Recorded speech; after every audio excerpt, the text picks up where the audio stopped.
Le bel été bleu se poursuit au Pays de Galles. Après les U20, vainqueurs de la Coupe du Monde puis les U19, finalistes de l'Euro, c'est au tour des U19 féminines de disputer samedi à Llanelli la finale elle aussi du championnat d'Europe. Tombeur mercredi en demi-finale de l'Allemagne sur le score de 2-1, le groupe France a axé ses derniers jours de compétition sur la récupération. Avec 4 matchs joués en 9 jours et une grosse débauche d'énergie face aux Allemandes, les organismes ont été mis à contribution. Mais la perspective de disputer une finale adoucit tous les maux et les Bleuettes sont prêtes. On oublie tout ça parce que c'est une finale, donc tout le monde a envie de jouer et surtout de gagner. Donc on oublie un peu que ça fait 3 semaines qu'on a recommencé, qu'on fait beaucoup de matchs, on oublie tout ça. Les Françaises, en quête d'un 3e titre dans cette catégorie d'âge après ceux de 2003 et 2010, doivent franchir l'obstacle anglais. Des Anglaises conduites par Mo Marley qui les ont contraintes au partage des points 0-0 lors de leur premier match de poule. Cette finale promet donc d'être tout aussi accrochée entre deux équipes aux profils différents.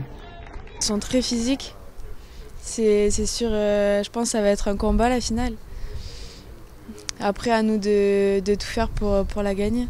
Si la joie et la confiance ont bien sûr gagné les rangs tricolores après la belle victoire face à l'Allemagne, favorite de l'épreuve, les tricolores restent concentrés sur ce dernier défi. Bon, on a une bonne équipe, on l'a vu contre l'Allemagne. On peut faire quelque chose, mais pas dire on a gagné, faire très attention aux Anglaises.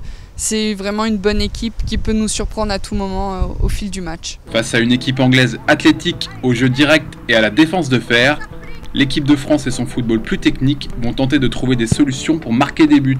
Le but du jeu, ça va être d'essayer de reproduire la performance qu'on a fait contre l'Allemagne et d'être plus appliqué afin d'arriver à marquer plus rapidement. Puis si on n'arrive pas à marquer, d'être sereine, de garder notre calme, parce qu'on a 90 minutes dans le foot, ça va très vite quand même. Le haut niveau est une affaire de détail. Et le sélectionneur Gilles Ekem, épaulé par son adjointe Sandrine Ringler et Sandrine Roux en charge des gardiennes, peut compter sur les précieux conseils de Jean-Yves Cuomo, l'observateur des adversaires de l'équipe. Avec Maxime Foucault, l'analyste vidéo de la sélection, ce duo a passé la majeure partie de son temps dans une chambre tamisée à visionner des heures d'images, à la traque de la moindre faille dans le jeu de l'adversaire. Un montage vidéo est ensuite présenté aux joueuses. Les objectifs, c'est bien sûr de permettre à l'équipe de France d'avoir un maximum d'informations sur la façon dont jouent les Anglaises. On cherche à analyser et à disséquer leur jeu sur le plan défensif, essayer de déceler quelques failles qu'elles pourraient avoir, quelques points faibles, même si c'est une équipe justement très très solide dans ce domaine.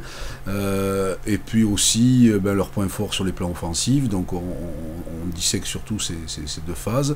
Et on le fait aussi avec quand même à l'idée que l'équipe de France doit jouer son jeu et donc de chercher dans le jeu anglais ce qui correspond bien au jeu français et ainsi renforcer un peu la confiance des joueuses aussi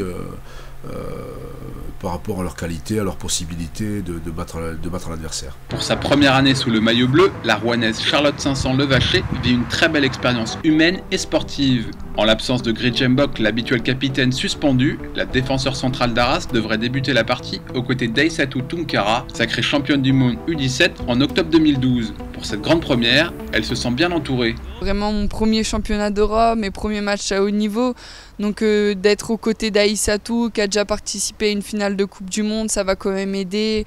Puis même il y a de l'expérience, Solène, la gardienne derrière, est expérimentée. Elle avait il y a 2 ans au championnat d'Europe, elle avait gagné contre l'Allemagne, fait une finale.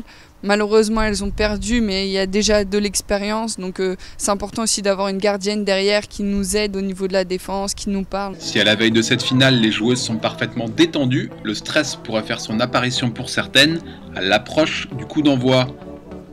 La néo-parisienne Goutia Karchouni, elle aussi championne du monde U17 l'année dernière en Azerbaïdjan, compte sur son expérience pour aborder sereinement le début de rencontre. Me servir au début de la rencontre parce qu'en Azerbaïdjan, c'est vrai que les 5 premières minutes, ça n'a pas été évident. Parce que le fait qu'il y ait du monde et de jouer une finale de Coupe du Monde, c'est forcément stressant. Mais je pense que ça va me servir pour canaliser mon stress et mes émotions. Puis on va être direct projeté dans le match, donc ça va être bien.